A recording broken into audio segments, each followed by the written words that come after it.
Welcome to Leaders Gotta Lead. Join our leaders and hosts Dan Gomer and Scott Harshman as they bring you powerful strategies and insights to help you lead with purpose, impact, and unstoppable success.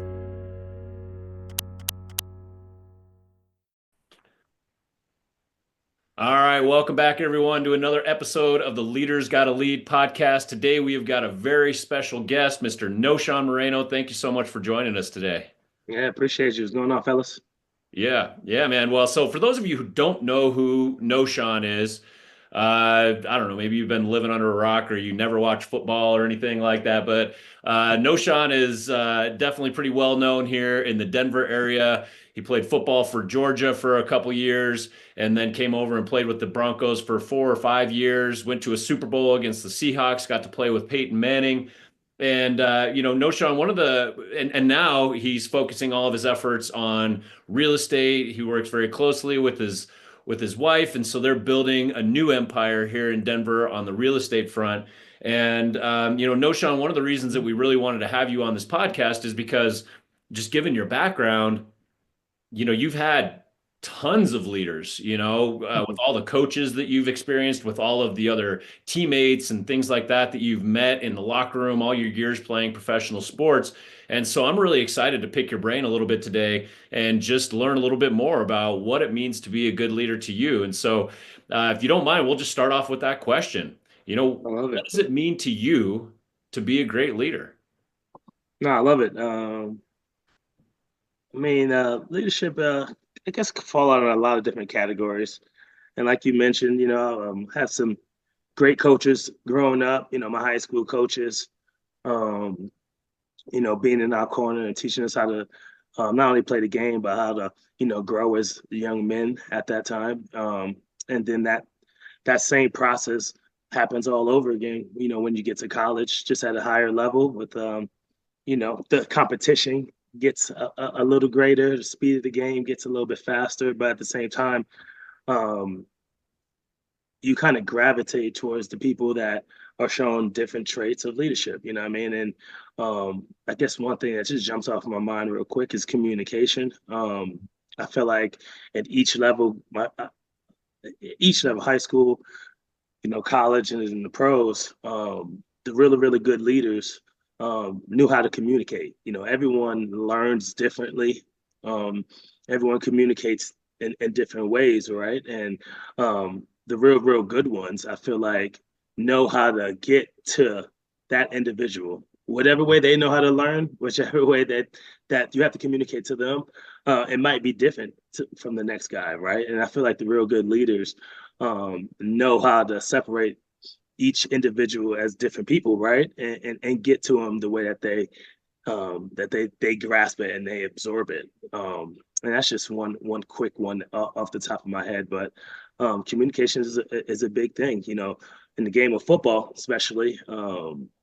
Everyone has to be on the same page. Yeah. Everyone has to be on the same page. One person does the wrong thing. It's different than every other sport. And you hear a lot of guys say that. It's different than basketball. You see, one guy can kind of dominate the game. And in different sports is the same. With football, you really do need all 11 guys, right? One guy does the wrong thing. I mean, sometimes you can get away with it, but it's going to bite you in the butt at some point, Oh, right? and So, you're talking 3, 4 seconds for a play, and exactly. everybody. So there's really no room for mistakes. Like it has to be executed like immediately, and Exactly. effectively. So was there? Exactly. So going back to this communication piece, was there somebody? You talked about one of your high school coaches or some of your high school coaches. Was there a point in time where one of them was able to communicate to you in a way that changed your frame that made you say, you know what, maybe I can do this, or it was there a moment that you can think of where maybe something shifted for you because of something that was communicated to you by one of your coaches? Hmm. I can't pinpoint one thing off the top of my head, but I'm a visual learner. You know what I mean? So visually seeing it either on the board or seeing another player do it, or either on the field or during film, that was the way that I kind of grasped the techniques or the play. It was just really by watching it, seeing it done, and then going out and mimicking that. Some guys are or different. Some guys can kind of just see it on the page, you know what I mean? We were just the little bubbles and lines telling you which way to go, right? And the guys can grasp it that way. But as far as for me, I mean, I was very, very visual. So I think my coaches did a great job of just either showing us as a team plays that of guys doing it the correct way, right? And this is how it should be done. And going out there and just mimicking it and just keep on repetition, and kind of getting it better. So I think that for me, was that visual piece of it. And I think I think coaches in general, all levels, did a really good job of being able to, put it on the board, show you, and then you go out and kind of mimic that. Excuse me. So did anybody, sorry, Scott, and then I'll let you ask a question, but Yeah. anybody who like inspired you to want to go to the NFL, or did you always know? Was that always like your mission? Like I'm going here, I'm going to make it to the league, like, or did somebody at some point go, hey man, have you ever thought like you might be able to go someplace with this? Like, was there ever anybody who inspired you on that front? Yeah, I've always had, your kids, I mean, you have that passion, you have that dream to make it to the next level. And, you see all you see the Terrell Owens, you see the Reggie Bushes, you see those kind of guys doing it at the other level. You're like, man, I think I can do that. Um, so I've always had that dream to be able to. I mean, in high school, my freshman year, we went to semifinals. We lost in the semifinals, and I'm talking about I was just devastated. It's heartbroken, I mean, high school kid, freshman year, I just thought we were the best, and I didn't like to lose. We didn't want to lose, and man, I thought about walking away. I was like, man, throwing one of those kid tantrums where it's just like, bro, I'm not playing the game anymore. Who knows if I was serious or not? But at that time, I was pretty serious, and I just remember, just kind of, putting my stuff down after the game, kind of walking through the gymnasium. I was like, I'm done, man. I don't think I even want to play this anymore. And my high school coach, consoled me. I look at him as a father figure. You know what I mean? I think a lot of guys on our high school team did view him as that, and he just kind of sat me down and just put some wisdom in my head, and just told me that you're gonna have your ups and downs, and um, he believed in me. The coach believed in me. Our players believed in me, and he just flat out said, you're going to do some great things. I mean, for not only for the school, but for your family, for you. I mean, if you keep this up and keep on grinding, and I really took that to heart. So I mean, if I had to kind of pick someone that kind of pushed me and was like in my corner, I would have to say my high school coach. Man, he was there for me, especially when I was down. And we went on 3 years. In a row. We never lost one game after that. After my freshman year, we went 3 years Wow. in a row, 36-0, three state What? championships. Damn, Yeah, that's yeah. crazy. And I'm not saying that was just because of me. I'm saying that is because we all bought in, right? We bought into what he was teaching us, what the coaches were teaching us, what we believed in. We believed in each other, and we went out there and played for each other, right? So I would have to, I guess, give him a little bit of credit for that. I mean, that's pretty remarkable to hear on how him as a leader could get young men to also buy into the vision. I think that's a big thing of Mm, leadership. mm, And I'm going to kind of work a little bit backwards because I know a lot of people don't view themselves as leaders. mm, I'm a big proponent of no matter who you are, no matter what you're doing, no matter where you're at in your life, you're leading somebody. And even if it's just yourself, you're leading, right? mm, So I know the acronym for NFL is not for long. And I think a lot of that happens because, some people make it and they think that like, oh, I made it. I'm in a contract, so I'm going to get paid no matter what. Where I want to know is like, I feel like in high school, you're kind of told what to do. College, you're kind of told what to do. But when you get to NFL, you're no longer really told necessarily what to do. So what have you done to implement leadership into your own life to where you're leading yourself at the highest capability? No, you definitely hit the nail on the head right there. You're totally correct because I mean, like you said, in high school you're told what to do. In college, you're pretty much told what to do as well. But there was days that you can go in and get workouts in. If guys, you had an extra day, you can go in and work out things of that nature. But I think the real work did actually start when you got to the NFL. Like I've always said that. I said, all the other stuff was all good and gravy, but the real work started in the NFL. Um, And to keep yourself prepared and ready, you mean you got to go out there and do it yourself. You know, you got all the facilities, you got everything you need. Now you got to push yourself. It reminds me of CrossFit. You know what I'm saying? CrossFit, you ain't going against the person next to you necessarily. You're trying to beat your own individual time or the next person's time, but it's all about you. What are you going to put out there, right? And it's the same thing when you get to the league, man. You got to put in that extra grind in the classroom, watching film, the extra grind on the field, and in that weight room if you want to get the next step up. But a lot of that stuff is done in the meeting rooms, in the classroom, watching film. And in college, you watch film with the coaches, and after that, you can watch maybe a little bit by yourself, but you're gone after that. You either got class, you're going home, you're doing whatever the case may be. In the league, man, you got time. So I see the real great ones did really spend a lot of time, watching film, watching their opponents, watching how they can, get better themselves, and then kind of going out there in the field and showing those things. And for me, I've always been. I never was a vocal leader, where it's like telling you what to. Yeah, I'll give you pointers on what to do, but at the end of the day, man, you got to do it yourself. You got to have that inner fire that's going to fuel you to go out there and do the right things and to get better, right? So I was always like I guess a visual leader.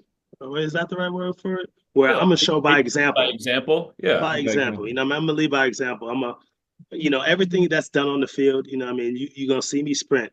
After 10 yards past the last guy, 10 yards last guy, you're gonna see me sprint back to the huddle. What I mean, you're gonna see me doing little things after practice to kind of, get my hands right. Either that's hitting the jugs or hitting the bag or something like that, right? I'm gonna do little things like that. And typically, when another player sees you doing that, what I mean? They're like, I'm gonna go get some extra work in as well, right? So I've always been that kind. I'm not gonna tell you what to do. Just watch me. And if you want to be good, if you want to be great or get better, do what the other ones are doing. That's what I mean. And I've learned that way as well. I mean, I came into the league with Carell Buckhalter, Lamont Jordan, some of these guys that were in the league for 8-9 years. Obviously, they're doing something right? So I'll just watch them. How are they practicing? How are they moving? How are they getting from one period to the next? And those are the different traits I think leaders could bring to the table. Without a doubt. What did you learn from your playing days that now you lead yourself in your day-to-day life and in real estate? Like how do you lead yourself every single day in real estate and with your family as well?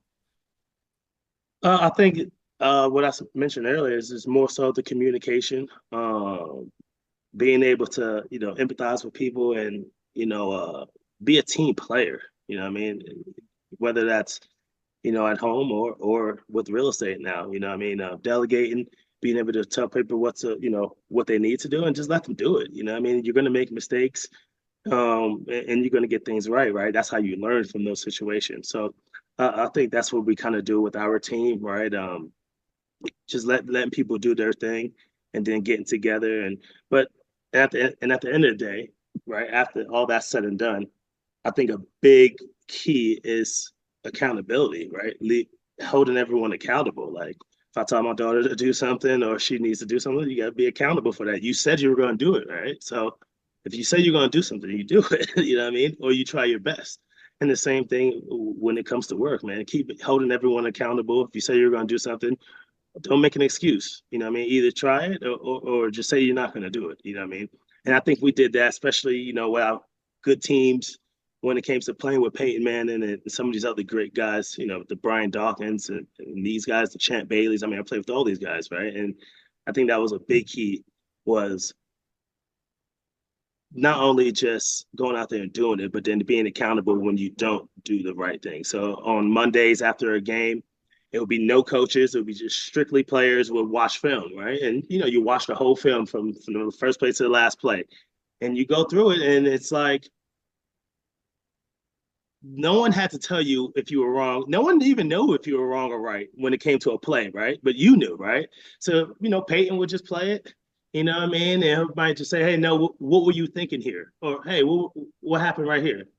And it's up to you to be accountable and say, you know what? Hey, listen, I stayed in a little bit too long right there. I probably should have looked a little sooner and got out quicker. Or, I should have, came to the end, maybe stepped up a little bit harder to stop that penetration from the linebacker, holding yourself accountable. Oh, Or hey, I was wrong on this play. I thought you called this and it wasn't that play, right? Being accountable and letting everyone know that you made a mistake and how you're going to correct those things. I think that definitely kept us all, level headed, and it showed people that you really cared and that you knew what you were doing at least. Yeah. Well, and what I'm hearing you say too is a big part of well, I would say success and maybe even that personal leadership is being in the room with the right people, Mm, right? And I also heard you talking about, having this fire within you. So first of all, I'd love to hear, where that fire comes from for you. But the other part is too, you're talking about being surrounded by Champ Bailey, Peyton Manning. Come on, man. yeah, Like, yeah, dude, what a great room to be in, you yeah. know? But you don't get there without that personal leadership. You don't get there without that fire. You don't get there without making a commitment and holding yourself accountable. Because at the end of the Yeah, day, I can't hold you accountable. You can't hold me accountable. I can only hold myself accountable, right? exactly. But it was your personal accountability and your fire that got you into that room to where when you're in that room, you see what Peyton Manning's doing. And when Hmm. you sell yourself short, it's like, shoot, I'm letting him down. I'm letting him Exactly. down. I'm letting him down. And so just being in that room drives us forward. So what was your so I guess I was just kind of saying that because I think it's Hmm. so important, if you really want to move forward in your life and in your business, you want to be a better leader of yourself, then you need to get in better rooms. And you Mm. do that by self accountability. So for you, what was that fire, man? Like, God, you had to get up every day and work your tail off and work harder than everybody else. Like, why? Where'd that come from? Yeah, I agree with you for sure. Yeah, I think I've always been that way. I've grown up that way, but things not necessarily, give it to you as a young kid, knowing that, hey, if you want something, you got to go out and earn it. You got to go out there and get it. You know what I mean? So I've always had that kind of mindset. My dad was a grinder. A self-employed guy that just went out there and just did whatever he had to do to put food on the table, right? So I kind of saw that where it's like, bro, you got to work. You know what I mean? No one's going to give you nothing. So I've always held that trait really close to my heart, going out and being able to just compete for it, work for it, and then whatever happens, happens. I know that, my faith and things of that nature, everything happens for a reason, right? So just believing in that and kind of just going with the flow. Had that kind of, I've just always had that nature, you know what I mean? And like you said, though, being in the same room, being with the same people, with the same mindset and with the same goals, that's I feel like half of the battle. I can't be in a room with, if I'm trying to get a championship and you just worried about you getting paid. That's why you see some of these teams, fall apart because guys are thinking about different things. And I'm not saying that's the wrong thing. It's just not the same mindset all the way through each guy, right? And that's where teams kind of fall apart, and that's where guys kind of go down the wrong path and get led the wrong way. But when you have 100 guys in one room, all with the same goal, all know that hey, it's not going to be easy, and that's what kind of pushes you, right? I mean, people ask me all the time, do you miss playing? And it's like, no. No, I don't miss getting hit all the time. And that was cool, no, because I can let out some of my aggression as well and hit you back. That was cool, no. I do miss that. But do I miss getting hit? No, but I do miss the camaraderie that you build with the fellas, knowing that hey, tomorrow's about to be a grind, but I'm not going through it by myself. You're going through it as well. The next man next to you, the training staff, whoever the case may be, we're all going through it. And at the end of the day, we have the same goal in mind. And when you kind of accomplish that goal, it makes it even that more sweet. Because I mean, yeah, you can do it by yourself, but when you do it as a team, whether that's in work or in the sport, it makes the journey way more memorable. So who like I'm really curious about this because you played with some remarkable people, right? And you were remarkable yourself. So I'm not taking anything away from you when I say this, Not like but those like guys. who led the charge on getting everybody on the right bus, so to speak? Where you didn't have one guy over here that's like, hey, I'm just worried about getting paid, right? Because that's something I hear about the NFL and all professional athletes. You have some people that are super selfish, but who led the charge to be like, this is the vision, we want to go with it, and how did they get everyone to buy into it? Mm-hmm. Yeah, it definitely starts from the. Hey guys, Dan Gomer here with the Leaders Gotta Lead podcast. Thank you so much for tuning in. Hopefully you are enjoying the content, and if you are, I've got great news because there's more where that came from. Just click on the link in the show notes to discover new ways to plug into what we're doing, to find new content that we're putting out, and to discover how we might be able to work together to elevate your leadership game. Just click on the link in the show notes and let's take our leadership success to the next level. Top down, honestly. I mean, I think Coach Fox and the way that he kind of he let it be a player ran team. Like, it wasn't ran by the coaches. At the end of the day, they're not the ones out there doing all the work and getting the job done, right? Yeah, they're putting the schemes together and everything that way, but we still got to go out there and execute it, right? So I think by him putting it in our hands and kind of making it our team, I think was great for us. And each individual group had their own leaders, right? So you're talking about the wide receiver room. They had their own leaders. I mean, you got Decker, you got Demaryius Thomas, you got some of those guys. Then you go to the tight end room, you got the Julius Thomas, you got Virgil Green, right? And then the running backs. And then, of course, at the end of the day, the one that everyone has their eye on is the quarterback, right? That's the one that necessarily, runs the offense, but at the same time, everyone looks up to as being the head dog, on the team. And I mean, what other guy, would you want in your corner and in your team than Peyton Manning? All those years of preparation and work that he's put in, you don't even have to hear the guy speak. All you got to do is watch him. And you're like, bro, he's here at 6 a.m. getting film in. He's out there early throwing balls.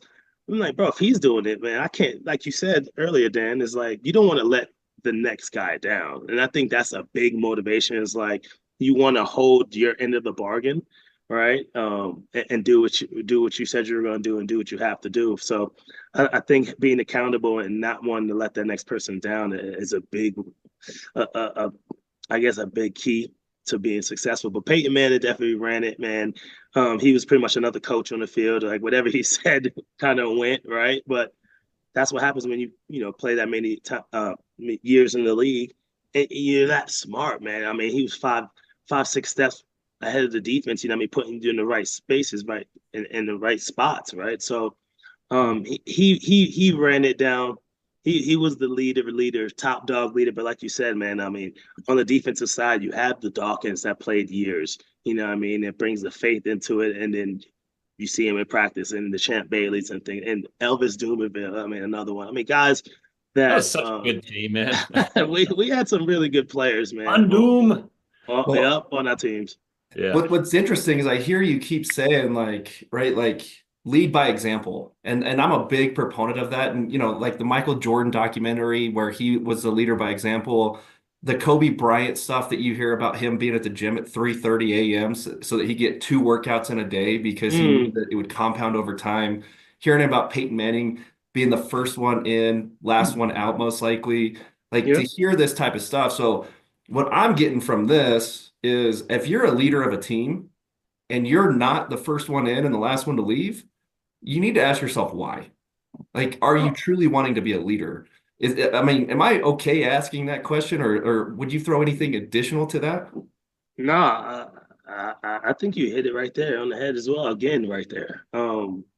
It's hard to follow and want to be like, you gravitate towards people that are not only, to saying and talking the talk, but like actually going out there and walking the walk with you. You're like, all right, he's saying all that, but or she's saying all that, or are they out there actually doing it? And the ones that are actually doing it, it's easy for other people to gravitate toward you and to follow you. You know what I mean? And some leaders aren't like that. Some leaders are just, tell you what to do. And if you don't get it right, there's consequences. And I'm not really a big fan of that. I like, my leaders to kind of be in the dirt with me. You know what I mean? And there's a time to celebrate victories. You got to celebrate the victories too. I think that's a big a big key to being successful. Like celebrate the small things. Like don't always wait for the big win to be like, oh, we did it. Like sometimes the small ones are just as good as the big ones. You know what I mean? So celebrate the little ones. And then when the small mistakes happen, correct them and then just move on, right? But you do have to have some kind of I guess a goal or some kind of reward after that as well, right? But I do like my leaders to be to dirt with me and to see them out there doing it. I mean, what about you fellas? I mean, Well, oh, go ahead. yeah, I was saying, like, do you guys like those kind of leaders? Do you gravitate towards those kind of leaders as well? Absolutely, right? And that's so the point of this show is to express different ways of doing it because there are those people. We've all had those leaders, right? My dad was that kind of leader. Just do it. Shut up and do it. And there's a time and place for that. I think you see that a lot in the military, right? But to me, it's short-sighted. I mean, let's just go back to Champ Bailey, Dawkins, Manning, some of the other guys on that team. What I'm hearing you say is that all of them, their leadership style was, yeah, I'm going to tell you what to do a little bit, but there's going to be context. And the context is like, I'm here with you. We're working together. We're in the trenches together. We're both doing this work. We're both working super hard. And I almost get the impression from Peyton Manning that he would not be comfortable telling anybody what to do if he wasn't working harder than every single person. Oh, yeah. I get the impression that he's like, I have to earn the right to tell you what to do. And I'm going to do that. You're not going to outwork me. And then I'm going to tell you what to do because I outworked you, right? Is that accurate? No, for sure. For sure. He was definitely going to be the one that outworked the next person. And while everyone was sleeping, he would be the one up working. You know what I mean? That's the kind of personality that Peyton has for sure. You know what I mean? And I mean, I feel like with the great teams, you kind of see that and you kind of have that on the team, right? I mean, when it comes to like business, that's a little bit different, right? Because you have the CEO, he's way up here telling everyone else to do. You're like, bro, you're not doing any of this, right? So it's kind of hard in that context. But when it comes to the CEO, having empathy and kind of being able to be self-aware, I feel like with all your employees and being at least be seen. I mean, I would like my CEO. I would like to be able to see, Greg Penner or one of those guys, walking around the cafeteria, or you have lunch with them, you can say hello to them. I mean, because we're all the same, we're all people at the end of the day, right? And you want to kind of build that kind of relationship with your employees, right? So it is kind of harder in those big organizations, but I feel like the ones that do it great are the ones that are around their employees. Yeah, absolutely. And I mean, John Fox, you could look at as a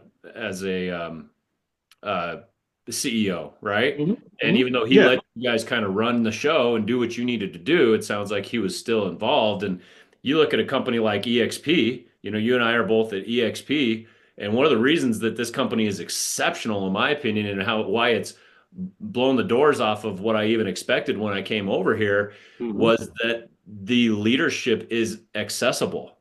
Yeah. Very, very, very accessible.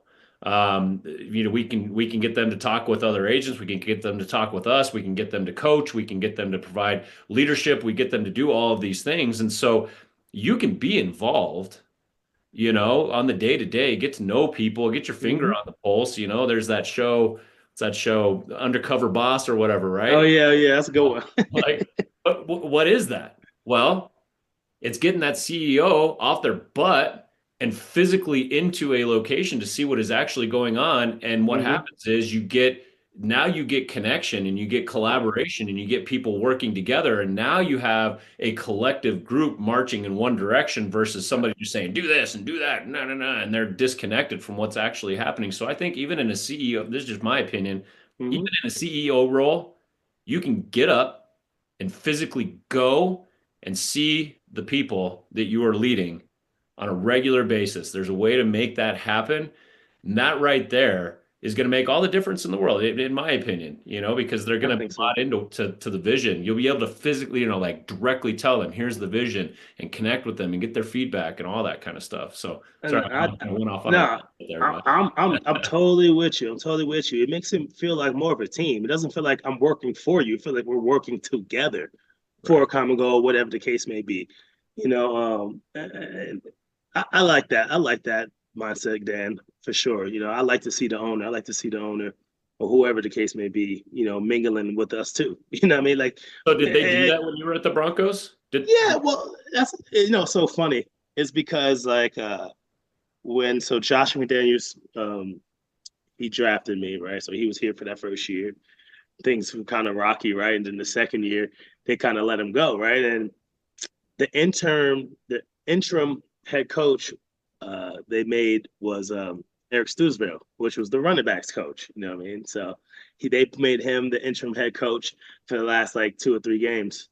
And it's so funny because he's like, man, it's crazy. I'm up here in this office all day. You know what I mean? No one comes up to say hello. No one wants to go by the boss. It feels like, even us as, running backs, we were that was our coach, and we never really saw him. You know what I mean? Because it was like we weren't going to go up there. Yeah, he would mingle and stuff like that. But it's funny because no one even necessarily wants to be around the boss and talk to the boss because that's the boss. It's like, bro, I don't want. No, I want to do some other things. But when they're around and they come to see you or come into the classroom, see how everyone's doing, and just make it friendly and make it where you're approachable. You know what I mean? Because at the end of the day, we're all here for one reason, right? So I just thought that was just kind of funny, where it's like you change roles and you get to the higher ups, and it just no one wants to kind of be around you. But that's why you got to make yourself available and accessible to everyone. Love that. I got to ask you a question on a philosophy that I have. I'm going to break it down real quick and tell me what your thoughts are, and if anybody has ever led this way. Okay. So I believe that there's a difference between being motivated and dedicated. Okay. Now, when I look at the word motivated, it means that like you just went to a conference, for example, and you come back and you're fired up and you're like, I'm going to implement all this stuff. Well, then life happens, right? Like your kids, your family, other work comes up, things like that happens, right? So yeah, you're super motivated, but you're not dedicated to implementing whatever it is or staying consistent with that. Even when stuff hits you in the mouth, you got to overcome it to stay dedicated. And where I'm coming from on this is I have a 13-year-old daughter that I coach in softball. So she started coming to the gym with us. And I was like, I really hope you stay dedicated and you're not just motivated. And she's like, what's the difference? And I gave her that explanation. Okay. So has anybody ever led that way? And what are your thoughts on that leadership mentality?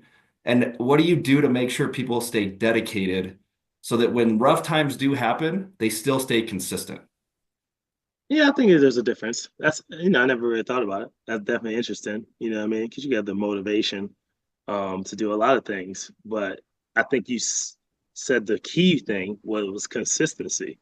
Um, I think without consistency, none of those things can really happen. You could be dedicated to do whatever or motivated to do anything, but it has to come with some kind of consistency, even if that's working out every day and you want to get in better shape, but then you're like, I'm dedicated to, I want to do it, but you're not consistent with that thing, even if it is, I do it myself. Like days that I don't feel like working out, I'm like, well, I just gotta at least get in there, get in there, even if it's for 20 minutes.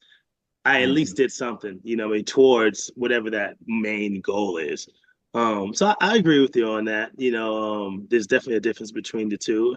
And I think the way that you keep someone, in line and motivated and dedicated to that common goal is, again, that accountability. Holding them accountable, holding yourself accountable. So you said that you wanted to do it and you were dedicated to do it and you wanted to get to this certain stage, right? So, all right, let's stay consistent with trying to get there in any way possible that is. I mean, it doesn't have to be the greatest thing. It could be minute, just do it for 30 minutes, an hour a day, right? To kind of get there, to gain that consistency. And then at the end of the day, we'll get there. You know what I mean? So I think it's just staying consistent at the end of the day with all of those things, whatever your goal is. But I never thought about that. I like that. I definitely like that. Yeah. What are your thoughts, Dan? Yeah, I like that. And I think consistency is the glue that kind of holds it all together, right? Yeah. And Scott, you know this about me. Like I'm all about the why, right? And that's why I asked you earlier, Knowshon, your why. What's That your is the one. course? And the reality is, you know, anytime in my life when I was not dedicated or consistent or whatever you want to say, I wasn't clear on where I was going and why it was important to me. And the Mm, moment that I was like, oh, right, this is why this is important to me, boom, then it kicks in. I always use the example of running to the bathroom, right? Like if you got to go and you're sprinting to the bathroom, right? You know why you're sprinting because you know what the consequence is if you don't, right? And so nobody has to be like, come on, Dan, you got this. Go to the bathroom, get there. Like you're internally motivated to go do it and you're going to hold yourself accountable because you know why you're moving. And I believe that that's true in anything, in life and business and whatever. So I always come back to the why. If you're it not is. motivated, to hold yourself accountable. If you're not motivated to stay consistent, why? Right. Now, I like that, Dan, because it is a lot about the why too. And everyone's why might be different. You know what I'm saying? But at the same time, that why has to lead to the same goal, the same end result. You know what I'm saying? Because everyone's why is different. It might be the money, it might be more playing time, it might be the vacations or whatever the case may be, more golf, whatever whatever your why is, right? So Dan, I definitely love that you said that. Almost forgot about the why, but it is definitely why are you doing it, but at the same time, we all need to have the same goal. Yeah, for sure. Yeah, Well, cool. Well, all right. Well, I just want to summarize a little bit about, I mean, we covered a lot of ground here in this conversation, and hopefully we can have you back on. for Man, I sure. feel like we have so many good people on this podcast. This podcast has been awesome, man. I'm I just loving love it. the conversation. So I appreciate you being on here. But we talked about how important communication is in terms of leadership. We talked about your coach who was there for you when you were down, right? Like being a leader sometimes is just plugging into your people, knowing what's going on, and then Mhm. helping them realign because you had that moment of like, yeah, I don't know if I want to do this anymore, and you just needed someone to kind of pick you up and be like, you're good, man, dust you off, and Mhm. like Mhm. kick you in the butt, and let's go. And then you won three Exactly. championships. That's crazy. Um, you got to have that fire inside. Define your why. Leading by example. You look at some of these big champions, not only are they leading by example, but then their leading by example inspires other people to get better themselves and then lead themselves by example, which kind of starts like a fire within an Mhm. organization. You got to be able to walk the walk, and you got to be available and approachable as a leader so that people can come to you and get the advice and the support that they need. And then consistency is key. So, man, that's a lot of nuggets. We really appreciate you being on here, Knowshon. Yeah, Do you for want sure. to promote anything before we let you go? How do people get in touch with you? Yeah, the easiest way is probably going to the social media, going to my Instagram, 2K underscore Moreno 7. Is that one. That's probably the best one. And we have all our real estate on there. My wife has our property management team. She has that going, right? That's doing really successful. So yeah, if you have any questions, just shoot me an email on there and we kind of get it going that way. But yeah, we're always here to help, always here to give people advice and things of that nature. We And want I it to be a team atmosphere for sure. Yeah, absolutely. And I think you can tell just from the way you handled yourself on this interview, if you're looking to buy or sell a house, like Knowshon and his team is a great place to start. You know that they're going to take good care of you. They're very team oriented. They're all about, I mean, you look at some of these leadership traits that you embody, and that stuff just naturally, bleeds very well into real estate and taking For care of sure. people and all that. So if anybody listening to this is looking for a good real estate agent, For you got sure. one right here. Oh yeah. Oh yeah. Love it. Thank you, man. I appreciate the kind words. Yeah. Scott, you want to ask the final question or you want me to hit it? I'll take it. All right. All right. No, Sean, if you could go back and give your younger self one piece of advice about leadership, what would it be?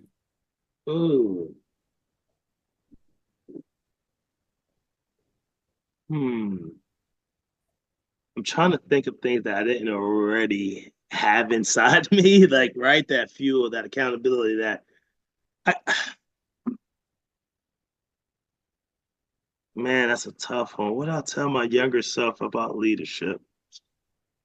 I guess if I had to pick one, it would have maybe something with communication. Like I said, I wasn't very vocal when it Mhm. came to like, telling people what to do or this and that. I would just say, all right, this is the way you do it, and then just watch me.